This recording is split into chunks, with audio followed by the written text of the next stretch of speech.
Joel Embiid and the Sixers. No secret Ben Simmons has struggled with his shooting, but that does not seem to bother Philly's new head coach. I don't care about Ben shooting as much as so many other people seem to care about it. I care that he's a great player, and I'm going to let him play. I'm going to give him the keys and let him be free and play. If he takes no shots, I'm fine.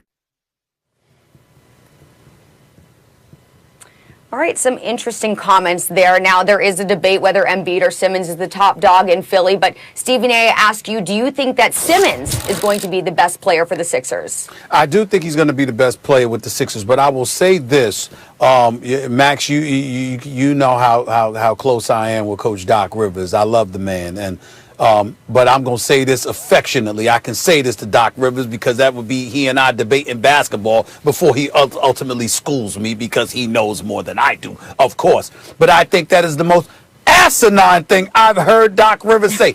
He doesn't care if Ben Simmons shoot the ball. Stop it. And if you don't care, damn it, Doc Rivers, you better care. Okay? Doc Rivers, let's understand something here. Do y'all know, Max Kellerman, in the 3 full seasons that Ben Simmons has played basketball in the National Basketball Association, do you have any idea, Max Kellerman, how many three-point shots he's attempted? He's attempted. I don't know the number of attempts. He's attempted 24 three-point shots in his career. He's made 2. That's it. 2 3-pointers in 3 years.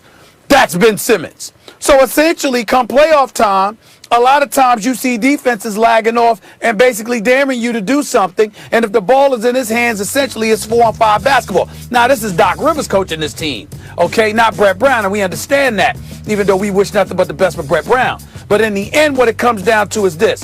Ben Simmons is still going to be your best player. Here's the reason why. Because outside of his shooting ability, he could do everything else. He's an elite defender. He's about 6'10" with that wingspan. He's got mad ball handling skills. His basketball IQ is off the charts. He's an exceptional passer. We know all of that.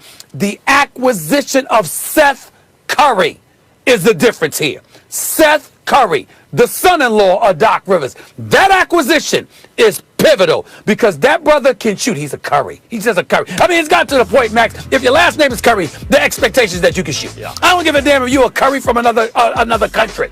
Okay? You have no relation to the Currys whatsoever.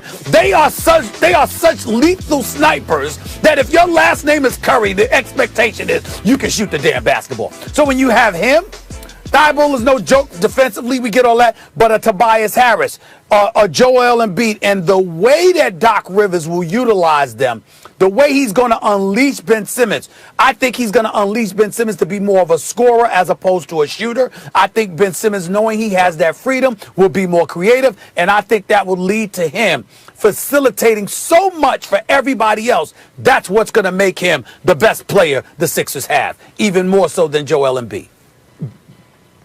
Ben Simmons is already a great player. I thought he was the best defender when he was healthy, before the knee injury in the NBA last year, period. I thought he should have been Defensive Player of the Year up until that point. He's 6'10". He's like a kind of poor man's LeBron, only with better handles than LeBron. But he has that kind of court vision and passing ability. He can finish at the rim, all those things. And by the way, since he's come into the league, he has created more open looks from 3 for his teammates than anyone in the league. So he actually assists you, literally, in that department. He is a great player already, and yet Embiid will be the best player on the Sixers this season.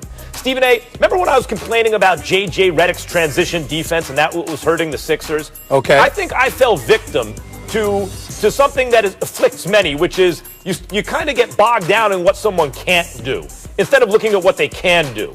Redick was sorely missed by the Sixers, especially by Embiid.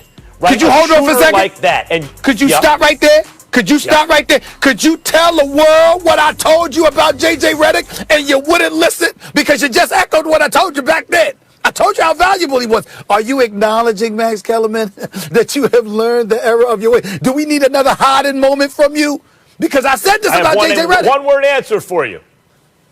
One-word answer for you. Ready? Yes. Whoops. Oh. Go ahead, now, yes, they're missing Redick. So, but look what Daryl Morey did, Stephen A. Right. Go Look ahead. what Daryl Morey did. And Ben Dietrich pointed this out on Twitter. What do Dwight Howard and Seth Curry and Danny Green all have in common? They're extremely efficient scorers. Seth Curry can really stretch the court, right? Because he creates extra space like his brother does. He can bomb from deep like J.J. Redick. Not all three-pointers are created equal. Danny Green is an actual 3-and-D guy. He can actually shoot the three and then also really defend. And Dwight Howard's an excellent defender and really is very efficient in the paint because that's where all his shots come from. Okay, but how does this help Embiid? Why does this mean it's going to be Embiid? The reason Embiid suffered last year is because you could double Embiid. Like, you're going to leave. Josh Richardson's not bothering anybody. He's really more of a DN3 guy than a 3-and-D guy. You're going to leave Seth Curry alone? You know what Seth Curry means? It means Joel Embiid, who is among the most efficient scorers in the league, particularly in crunch time, Stephen A. Last 5 minutes of the game, 5 points or fewer, he was the most clutch player in the league. He shot nearly 50% from three in those situations. He shot over 50% from the field, and his true shooting percentage, I think something like 72%. It was off the charts, right? Now he has Seth Curry and Danny Green and real spacing and the ability to punish you, because he's an underrated passer, to punish you if you try to double him. Embiid's going to have a monster season if he stays healthy. And in fact, as great as Simmons is, he's already a great player, Embiid will be the best player on the team. Embiid has attempted 747 three-pointers in his career. The last 2 seasons, he threw up 263. Last season, 172 three-pointers. Doc Rivers is going to have to change that because Joel Embiid needs to get his behind on the block. You know, use that backside, back cats down, use that tremendous footwork with his tremendous touch and wreak havoc and force people to descend upon him to help create. If he were to do that, then he could give Ben Simmons a run for his money. But the fact of the matter is, until we see it, we can't believe it. When I'm looking at Ben Simmons, I'm taking into account that he's not a three-point shooter. I'm taking into account that he's not going to attempt to shoot three-pointers. But I'm also taking into account everything else we've already seen. And what we've already seen from him, I think, makes him a better facilitator for other success than Joel Embiid. Real